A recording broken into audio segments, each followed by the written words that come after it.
Ji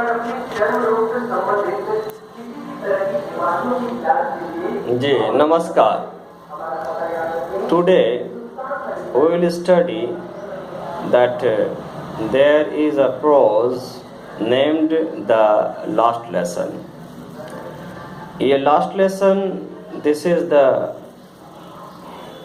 prose as we have. It is written by the Alphonse Daudet. That the lifespan is 1840 to 1897. Was a French novelist and short story writer.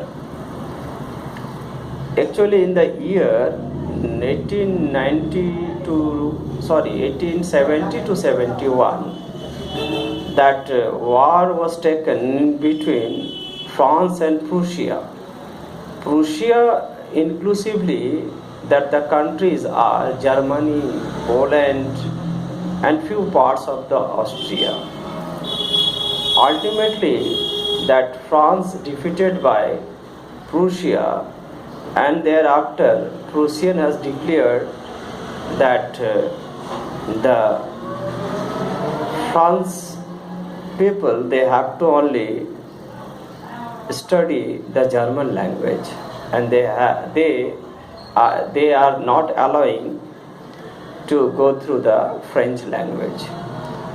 तो इसके बाद से क्या होगा कि आपका जो युद्ध में हार मिलने के बाद फ्रांस को, प्रूशियन लोग जर्मन भाषा को आपका सिखाने का जो है माध्यम बनाया सभी स्कूल में, सभी कॉलेजेस में, और फ्रांस भाषा जो है से पढ़ाई बंद हो जाएगा, इसका अनाउंसमेंट कर दिया गया था अल्सेस और आपका लॉरेन इत्यादि के शहरों में। तो चलिए हम लोग वर्ड टू वर्ड समझने का प्रयास करते हैं। I started for school very late that morning and was in great dread of scolding, especially because M. Hamel has said that he would question us on participles. And I did not know the first word about them. For a moment I thought of running away and spending the day out of the doors. It was so warm, so bright, the birds were chirping at the edge of woods, and in the open the field back of a sawmill. The Prussian soldiers were drilling. It was all much more tempting than the rule for participants, but I had the strength to resist and hurried off to school. देखिए, जैसा कि आज मैं, जिस प्रकार आज मैं सुबह स्कूल देरी से जा रहा था, मुझे इस बात का डर था कि आज निश्चित रूप से डांट मिलेगा। किन से? एम हेमल से। एम हेमल हमारे स्कूल के हमारे अध्यापक थे, पढ़ाते थे, ठीक है। आज वो चूँकि होमवर्क के तौर पर ये दिए थे कि आपका पार्टिसिपल्स जो है से जुड़ा हुआ क्वेश्चन आप याद करके लाओगे। मैंने पढ़ा नहीं, क्योंकि मुझे इस चीज़ का कभी भी एहसास नहीं हुआ कि शिक्षा मेरे लिए ज़रूरी है, तो मैं हमेशा पढ़ाई से अपने आप को दूर रखा, मैं याद नहीं किया था। मैं इवन दो सिंगल वर्ड जो है पार्टिसिपल्स का, उसको भी याद नहीं किया था। लेकिन हड़बड़ी थी स्कूल जाने की, मैं दौड़ते हुए स्कूल की तरफ जा रहा था। मैंने देखा कि आसमान में जो है the birds were charming at the edge of the woods, चूँकि बीच में जो है रास्ते में कुछ वृक्ष थे, वहाँ पर कुछ पक्षियों को चहचहाते देखा। मतलब कुछ जंगली रास्ते से, जंगली मतलब एग्जैक्ट यहाँ पर जंगल नहीं कहा गया है, मतलब वो जो इन्वायरमेंट था लगभग जंगल जैसा इन्वायरमेंट था, बहुत सारे वृक्ष थे, पक्षी था, ठीक है। और एक सॉ मिल था, सॉ मिल में प्रूशियन सोल्जर्स जो है वो ड्रिलिंग कर रहे थे, मतलब पैरेट कर रहे थे। लेकिन खैर जो भी हो, इन सभी चीज़ों में लगा कि मेरा तो ज़्यादातर मन इन प्राकृतिक चीज़ों से जुड़ा हुआ रहता था और पढ़ाई से अपने आप को दूर रखता था, तो मुझे कहीं ऐसा लग रहा था कि फिर मैं अपने आप को, ठीक है, पार्टिसिपल की तरफ नहीं झुका करके, जैसा कि मैं हमेशा पढ़ाई से दूर भागा रहा, ठीक है, मेरी मन जो है इन सभी प्राकृतिक चीज़ों से हमेशा जुड़ा रहा, मैं जुड़ जाऊं। लेकिन इन सभी चीज़ों पर काबू रखते हुए मैं स्कूल की तरफ चल पड़ा। देखिए आप नेक्स्ट में क्या होता है, नेक्स्ट पैराग्राफ में, when I passed the town hall there a crowd in front of the bulletin board for the last 2 years all our bad news had come from there. The lost battles, the draft, the order of the commanding officers, and I thought to myself without stopping. जब मैं town hall से गुजरा तो मैंने देखा एक भीड़ था।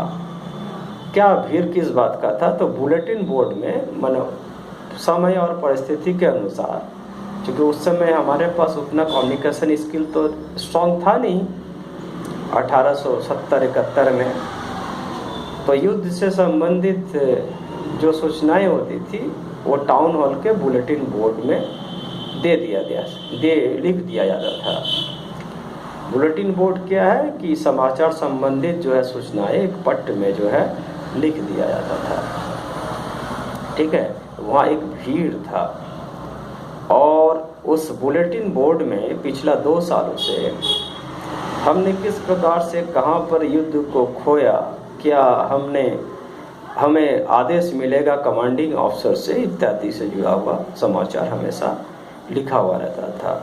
I thought to myself without stopping, मैंने सोचा कि यहाँ पर ज़्यादा देर रुकना ठीक नहीं होगा, मुझे जाना जारी रखना चाहिए। What can be the matter now, क्या हो सकता है, ये भी मेरा दिमाग में आ रहा था।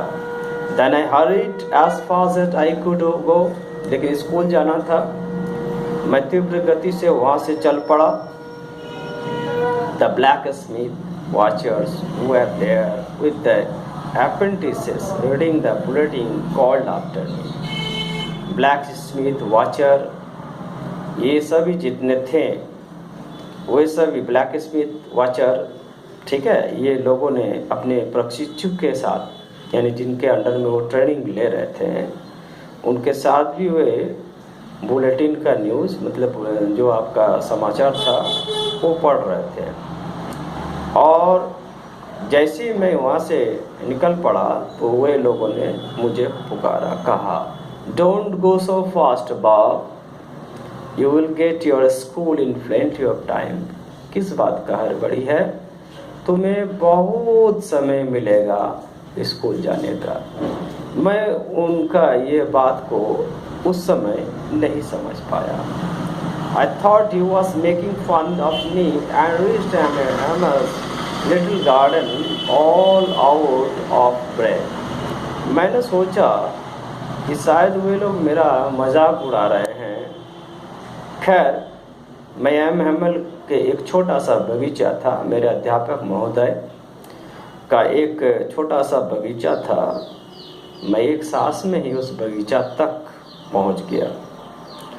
Usually when school began there was a great bustle which could be heard out of the street. The opening and closing of desk, lesson repeat in unison very loud with our hands over our ears of understand better, and the teacher's great ruler rapping of the table. But now it was all still. I had counted on the commotion to get to my desk without being seen. But of course, that day everything had to be as quiet as Sunday morning. Through the window I saw my classmates already in the place and M. Hemmel walking up and down with the terrible iron woman under his arm. I had to open the door and go before everybody. You can see how I blushed and how frightened I was. But nothing happened. M. Hemmel saw me and said very kindly, "Go to your place quickly, little friend. We are beginning without you." देखिए, यहाँ पर हम लोग को समझने की आवश्यकता है कि इस पैराग्राफ में क्या बताने का प्रयास किया गया है।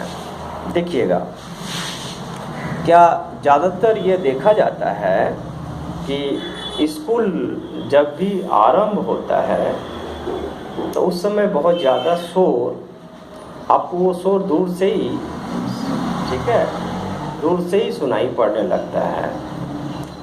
जैसे डेस्क का खुलना बंद होना, दरवाज़ा का खुलना बंद होना, जब हम पुस्तकों को रखते हैं तो एक तीव्र ध्वनि का सुनाई पड़ना, ठीक है ना, और साथ साथ में अध्यापक की जो एक बड़ा छड़ी है उसका भी खड़खड़ाहट जो है सुनाई पड़ता है। लेकिन आज कुछ वातावरण शांत प्रतीत हो रहा था।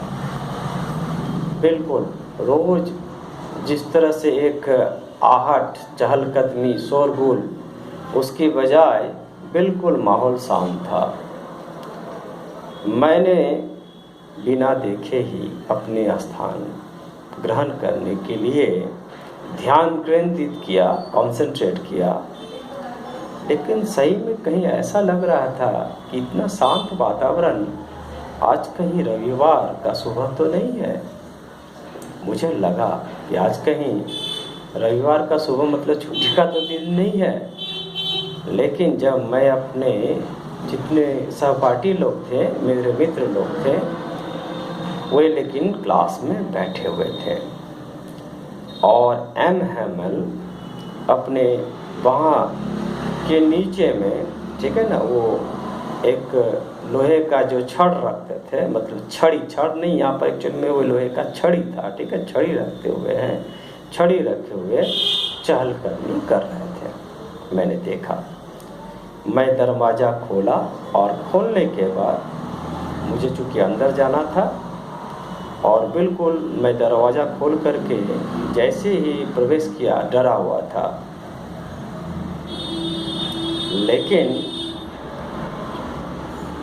जब मैं जैसे ही अंदर प्रवेश किया स्कूल प्रेमिसेस में, तो एम हैमल ने जो मैं सोचा था, जिस बात का डर था, उसके बिल्कुल विपरीत रहा।